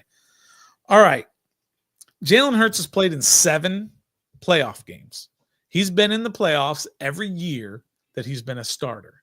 Just that first year, he was not in the playoffs because he wasn't good enough to start as a rookie in Philadelphia, right? That was Carson Wentz, I believe, was still there, but they drafted him anyway, and that started the whole Carson Wentz downfall. So, 4-3 in those 7 games. In the 4 wins, Jalen Hurts averages 135 passing yards. Wow. In the 3 losses, Wow. he averages exactly double that, 270 yards passing. Mm-hmm. What does that tell you? That he Make doesn't him beat us. exactly make him beat you from the pocket. Because when he's able to distribute to his playmakers, they win football games. But when it's all on his shoulders and he's got to make the plays from the pocket, he can't do it. He'll get the yards, but they lose the game. So obviously the key is going to be to be able to stop him from distributing to his playmakers and force him to throw from the pocket. So I think you're going to see a lot, and I mean a lot, of one-on-one coverage on the outside with great receivers, which is scary, and they're going to have to live with that. And you're going to have a lot of 7 and possibly 8-man boxes. Stop Saquon, stop Jalen Hurts from getting out of the pocket, make him throw the ball downfield. That's nugget number 1. Nugget number 2, crossed off the list already. Nugget number 3. And this is just kind of a nugget that really doesn't pertain to the game. I just find it interesting. This is the money that the 4 quarterbacks who are left in the season. Jalen Hurts actually makes the most money of the 4 quarterbacks who are left on average. His annual average value, AAV, whatever that stands for, $51 million. Jalen Hurts. Then Mahomes at $45 million.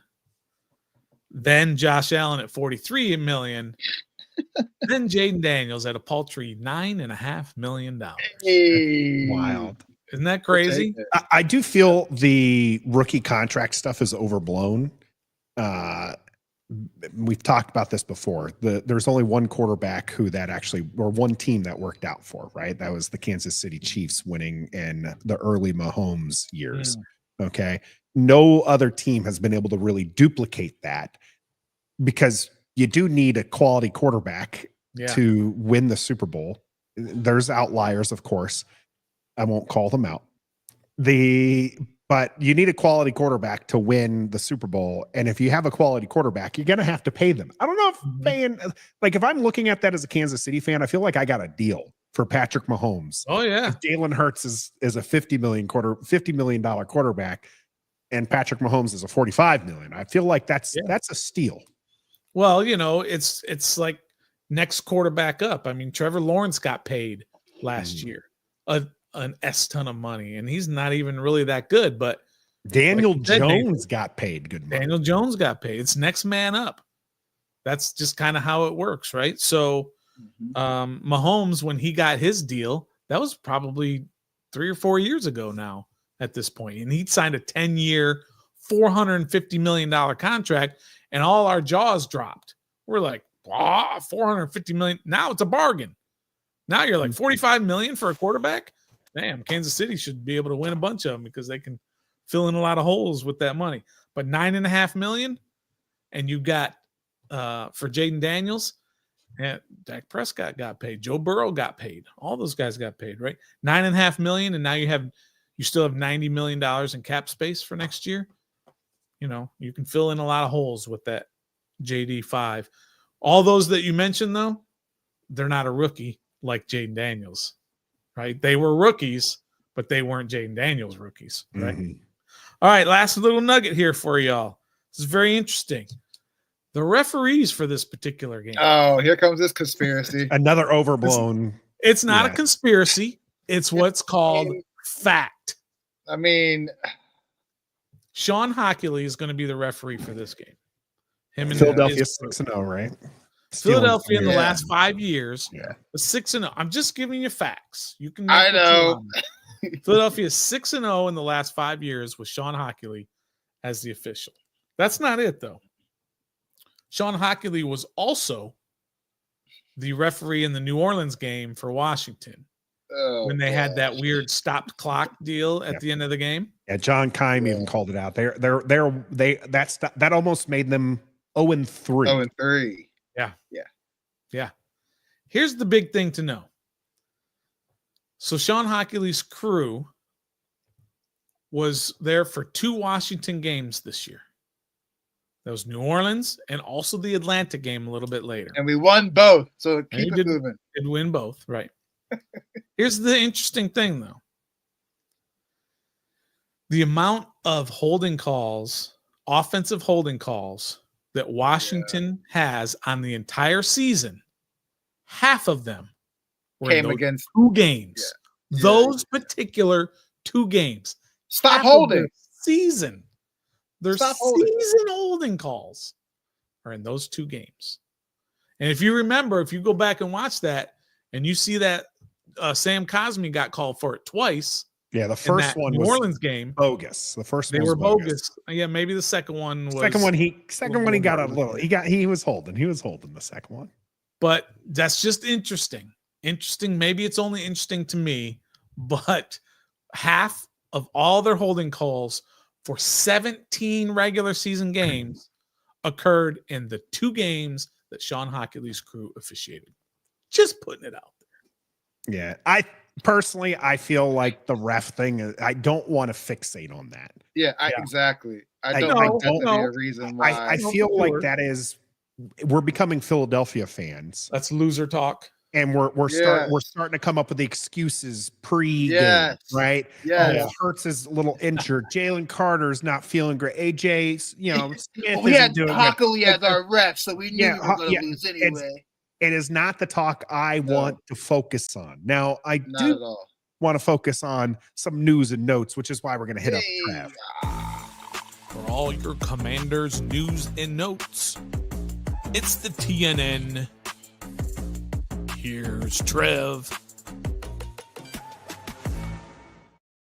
Here's Trev indeed with our news and notes. Hit us, Trev. What you got? Everybody. Well, today is Wednesday. That means an injury report has come out officially for Sunday's big game against the Eagles at 3 o'clock for the NFC crown. We had a few DNPs, but a lot were rest days, and those included Zach Ertz, Clelin Ferrell, and Dante Fowler. Deron Payne was a DNP with his knee/finger. I'm sure he'll be okay. Probably a rest day too. They can only probably designate so many rest days in injury report. I don't know how that works, but I figure that's a rest day. And also Bobby Wagner with his ankle DNP, probably a rest day because he just played on a bad ankle on Saturday. So nothing to be too alarming. Everybody else was good to go. So there's that. Marshawn Lattimore was a full participant. Oh yeah, everybody knows Sam Cosmi's a DNP. He's done for the year with the torn ACL. Huge blow. Trent Scott came in, and I felt like the O-line didn't miss a beat with Trent Scott coming in for Sam Cosmi at guard. Yeah, which leads to my other. Yeah, so that leads to Dan Quinn today at his press conference. He was talking about him and his staff are putting a lot of thought of putting their best offensive linemen together on the field following Sam Cosmi's injury. Ben Standig reported that. He says, which likely means Andrew Wiley will be shifting to guard and Cornelius Lucas at left tackle. But I don't think that. I think he got that back. He corrected it later. He said it was right tackle. So Wiley moves into Cosmi's spot, and Lucas will be the right tackle. Is kind of where they're thinking. Wiley does have experience on the inside. Not this year. He doesn't. No. You know what I mean? I mean these offensive sets that they run there's a lot of movement with those offensive linemen. I don't know if I want to put a guy there who hasn't really practiced there, except for if he practices on Thursday and Friday. And today. So the thing with Wiley moving him inside, and so when Trent Scott was there, and I think Trent Scott did a good job, and there was a lot of people in the Locked On Law and Uptown Dre, people will talk about how Trent Scott was pretty decent for Washington. Yeah. Trev, you mentioned the offense didn't really miss a beat with him out there. This offense, though, likes to pull its guards, and Trent Scott, despite his touchdown earlier this season, not really a pulling guard. He's not a pulling guard. Wiley has some movement to him. So I think that's why they're thinking maybe move him inside. It's going to be an experience. And maybe on the other side of the ball, we're going to hear from Trev here in a moment. Who do you want with Carter on the other side? Because Sam Cosme, while he didn't win that battle, he didn't get absolutely crushed either. So you don't want to expose yourself to the interior of this Philly defensive line. Yeah, so that's going to be a challenge for us, obviously. That's going to be a big time challenge. That vaunted defensive line that Jalen Carter is a part of that Nathan just mentioned about. So we'll see about that. Other things I have are kind of piggybacking on Stoner's Nuggets. Saquon Barkley, week 16 versus us in the first half. 13 rushes, $123, and 2 touchdowns. Second half, he ran the ball 16 times, 3 times more than the first half, and only got 27 yards. Yeah. So it seems like in the first game in week, whatever it was, November, he had a mediocre first half, which is kind of the reason why we're up 10-6, because we shut that run game down and Jalen Hurts didn't do anything outside of that run game. But then Saquon went off in the second half and we ended up losing 28-16. Week 16, vice versa. He goes off in the first half with those 2 tutties to go up 14-0, make us all, start shivering and shaking and be like, this game is over. Second half, he only, had 27 yards and carried the ball 29 total times and didn't even get, that's 150 yards right there. Even, yeah, it is. 123 plus 27. Yeah. So this go around, you just need to shut this man down for both halves now. Okay, you've done it literally in 2 games on both halves. Now bring it together for this game because, like you said, Stoner,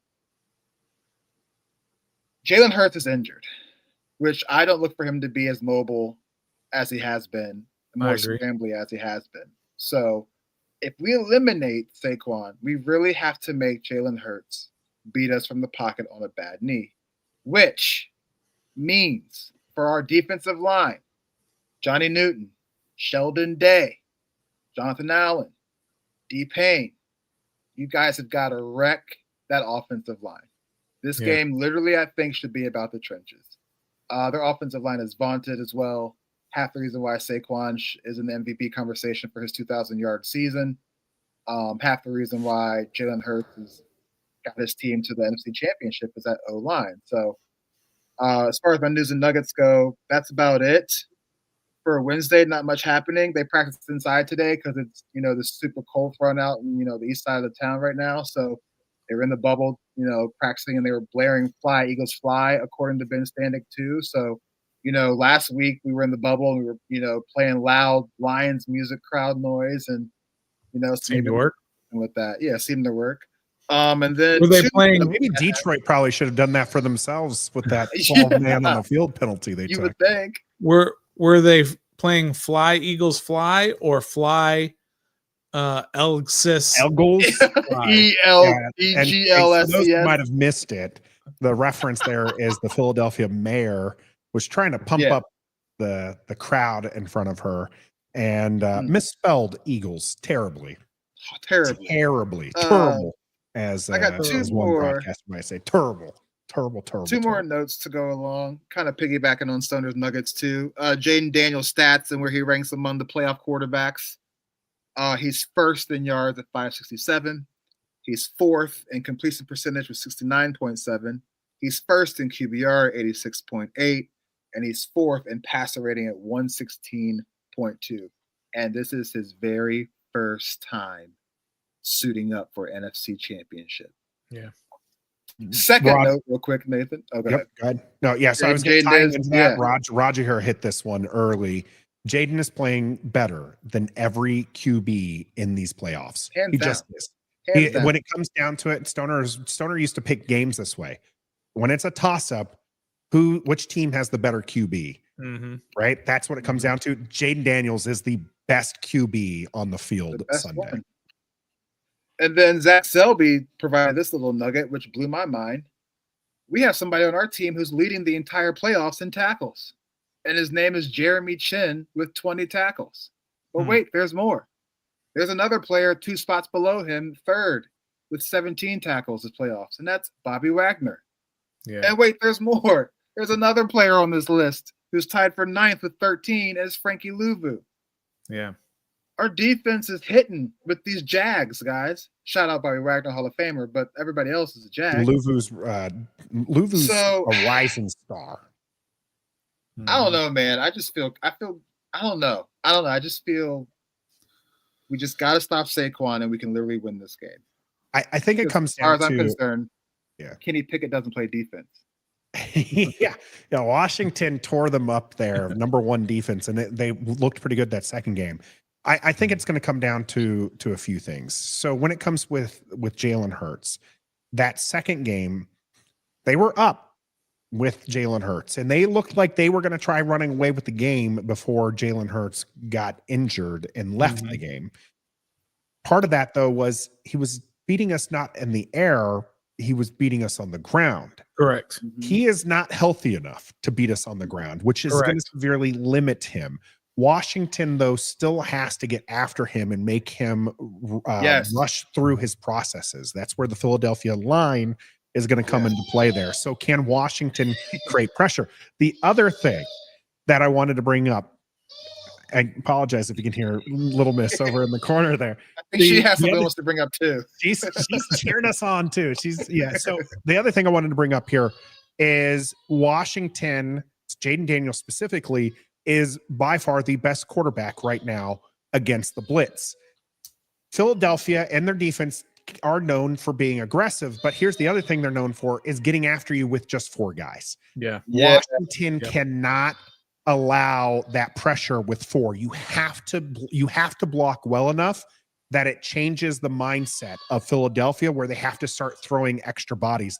That is how Washington was able to destroy Detroit. That is how they were able to beat Tampa Bay, was they forced them into situations where their defense had to rush more than just their 4 down guys. I'll let you talk while I take care of her. I think there's a few. Look, the problem with this, that you're playing another NFC East team, is that both teams, they just know each other very well, because you've already played 2 games against it. It's not like you're playing. Stop it. Yeah. Well, yeah, of course. But it's not like you're playing the Rams where you're not sure what to expect. You know what they do. You know their personnel very well because you've seen it up close twice in this year already. So that's kind of what makes it hard, because you had a 36-point outburst by the offense in game 2, and then you had in game 1, you only had a 22, whatever the points were. 18. 18 points in game 1. And the same goes, kind of flip the script for Philadelphia. They had 33 in game 2, and in the first game they had 26, which isn't necessarily not that much difference, but they got there with 2 fourth quarter touchdown runs by Saquon Barkley. So it's just kind of really hard to look at what's going to happen in this game, because they do know each other so well. There's a couple of things that I think are really interesting about Philadelphia's defense. A great defense, the number 1 defense in the NFL this year. No doubt. They can do it, like Nathan said, with 4 guys rushing if they have to. Jalen Carter is a problem, and he's a massive problem, not just because of his size, but because of his talent that they got to account for. But they do have some problems in their secondary with injuries. And that is with Quinyon Mitchell, who left the playoff game against the Rams with a bum shoulder. We're going to see. Everybody thinks he's going to play, but how effective will he be? So there's that injury. But I think what's a really, really big injury for them that's going to have a big impact on this game. If you watch game 1, they employed a spy on Jayden Daniels. and his name was Nakobe Dean. And he ain't there no more. He did a great job of spying on Jayden Daniels. When Jayden Daniels was trying to get out, and you think he's just going to get by the linebacker? No. Nakobe Dean's got speed. And he was able to track him down on 3 different occasions when Jayden tried to get out of the pocket. No more Nakobe Dean. So Nope. I think that's a big deal. That is huge. So I think that's just huge. A couple of things you got to look at with this matchup. Obviously, it can go either way. You have 2 really good teams. You're playing up in Philadelphia. The weather's not going to be a factor. So it's just going to be interesting to see. Cliff Kingsbury, man. Cliff Kingsbury in that Detroit game. Oh, he's ready.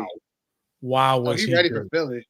Yeah. He's ready for like Philly. I said, he knows Philly. He's seen them twice. He knows what their tendencies are. He knows who their players are that he's going to have to scheme up against.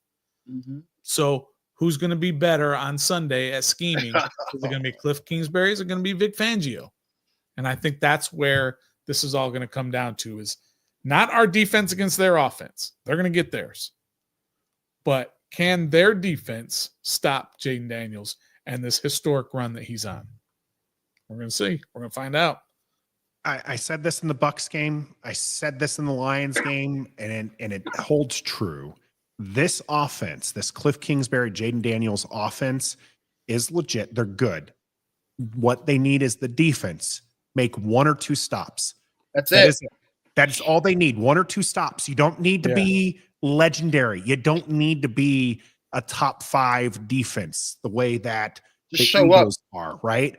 You need to just make 1 or 2 key stops. You win that turnover battle the way they did against Tampa, the way that they did against Detroit. They did not win the turnover battle the last time these 2 teams met, and they still won.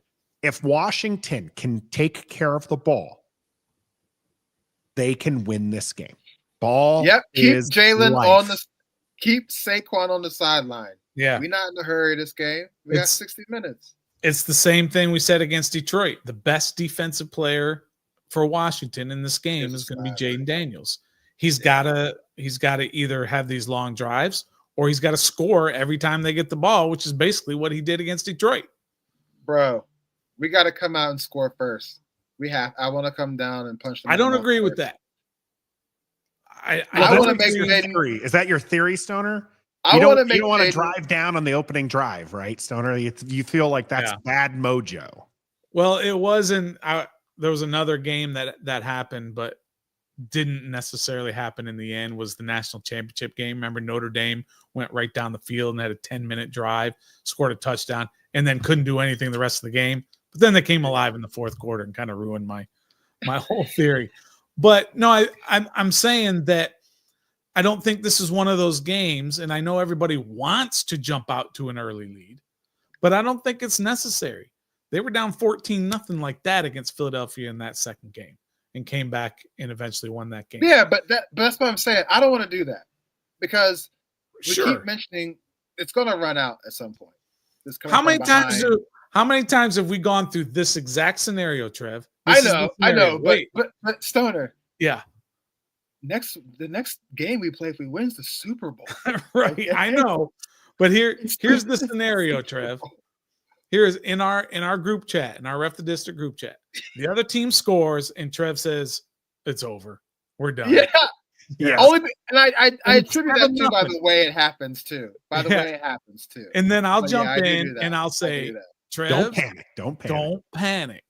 Yeah. Don't panic. It's early. But this one, I just come out and punch them early and let them come from behind. Because nice. They can't use Saquon in the running game if they want to do that. And I was going to get to that, Trev. That's how they stop, and that's how they stopped Detroit's running game.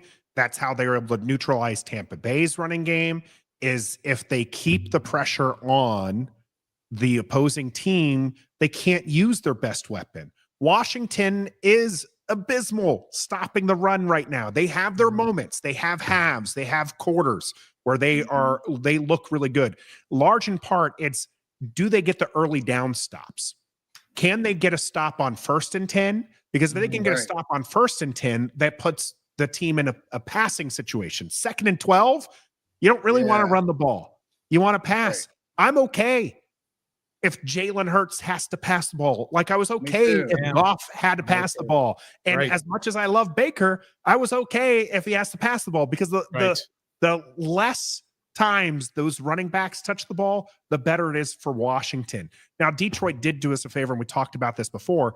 I'm okay if they run out the clock too. Washington can score in bunches. Like they can do these 10-minute drives, right? They can do these 14-play drives. They can also just completely just throw it down your throat and score in a matter of a couple minutes.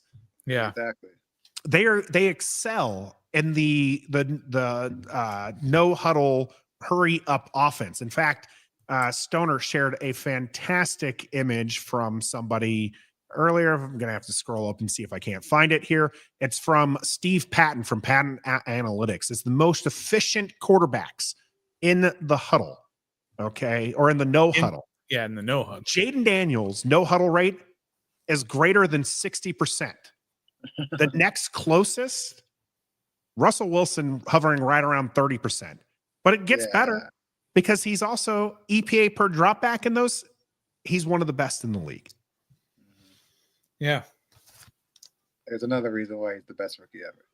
Jayden Daniels, if this game comes down to who has the best quarterback, Washington wins this in probably a landslide. Philadelphia will come up with all the excuses, fire Nick Sirianni, hire some awful coach to replace him, maybe go after Fangio, Heimer. It's Mike McCarthy. If Jayden Daniels comes to play and Washington plays mistake-free football, I honestly feel like Washington can run away with this game. Philadelphia is an amazing team. If you want, I know some Philadelphia pod is going to do what we did and clip up that short little bit. Bring it. Bring it. There was JRS, a troll earlier here. Bring all the smack talk you want. We love it. We want more of it. We're going to do, in fact, one with a friend of the channel. Phil's going to come on, and we'll share that on Wednesday. On Friday. On Friday, sorry. It is Wednesday. Yeah. Rocking a baby right now. But no, Philadelphia is a great team. They have a lot of it is not going to be an easy win. It is not going to be if it turns out to be an easy win, it's going to be like the Detroit game where we're all just sitting there going, is this real life? Yeah. Is this really how Washington is getting to the Super Bowl, by dominating the number 3 seed, while winning against the number 3 seed, dominating against the number 1 seed, and then beating the number 2 seed? Is this really real life? That is how it's going to feel. Philadelphia is going to give us everything that they can. Can Washington one more time? Yes. Step up to the challenge. Yes. I think so. Well, what do you got, Nathan? What do you got for your score then? Washington heads to the Super Bowl. It's either going to be the Commanders and Chiefs Bowl, or it's going to be the rematch between the Skins and the Bills. Washington's going to win this game. I'll say 37-33. Oh, wow. Trev, what's going to happen Sunday? 3 o'clock's going to come. I'm probably going to poop my pants right before that. Might throw up a little bit. Yeah. Might even pass out. And wake up and watch the Commanders beat the Philadelphia Eagles on Sunday to go to New Orleans, down there in New Orleans, to watch Kendrick Lamar perform at halftime with the score of Washington 31, Philadelphia 20. 31-20. That's pretty convincing. Yeah, man. They're 14-3 or whatever, but they haven't really impressed me the last half of this season. Yeah. They just barely been getting by. And I know we've had a lot of fourth quarter comebacks and wins too, but it's just something different about ours and something different about theirs. They really haven't come out and dominated anybody like the Lions did, like we have. You know? There's something to be said for a team of destiny. And right now, Washington feels like that team of destiny. Everything has gone their way all year. I've talked about it. I thought that they were lucky all year with the Hail Marys, with the dropped passes. They should have lost to the Giants in game 2 of the season but the donk from LSU, Neighbors, dropped that pass that I know. easy pass. They Devontae Smith dropped that one too. Remember that? Devontae Smith dropped it in game 2 that he always catches. Oh man! Obviously the Hail Mary.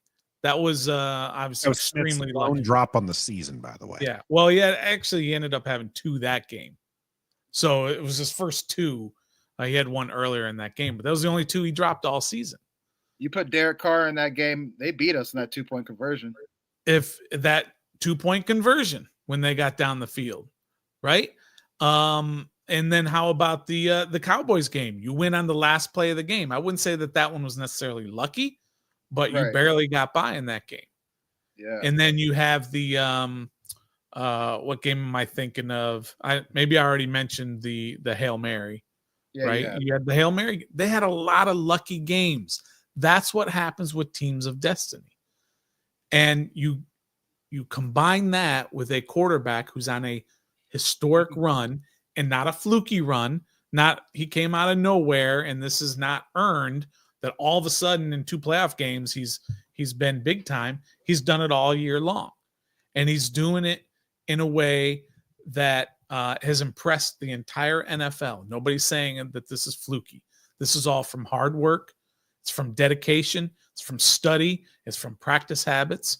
It's from a good locker room and all of those things. So you combine all of that, and I just feel like this is a team of destiny, and I can't bet against a team of destiny in this situation. The last time we lost a game was to Philly. Was that second or that first Philly game? Yeah. November 14th is the last time we've lost. Yeah. So 7 games in a row, including 2 playoff games, including a game that you had to win to get in the playoffs against Atlanta.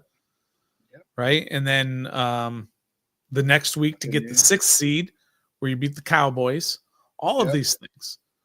So it just feels like to me that this is a team of destiny, and that this is a team that is going to be talked about, in the history of the NFL as being something that nobody expected.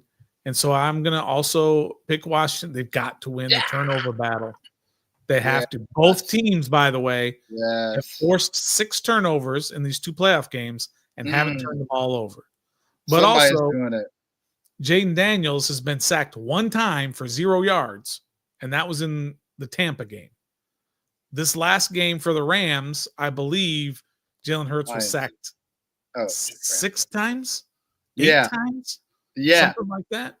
We got to get after him. You got to get after him. You got to win the turnover battle. And Jayden Daniels has to do Jayden Daniels things. On the fly correction here from BetBoy20C.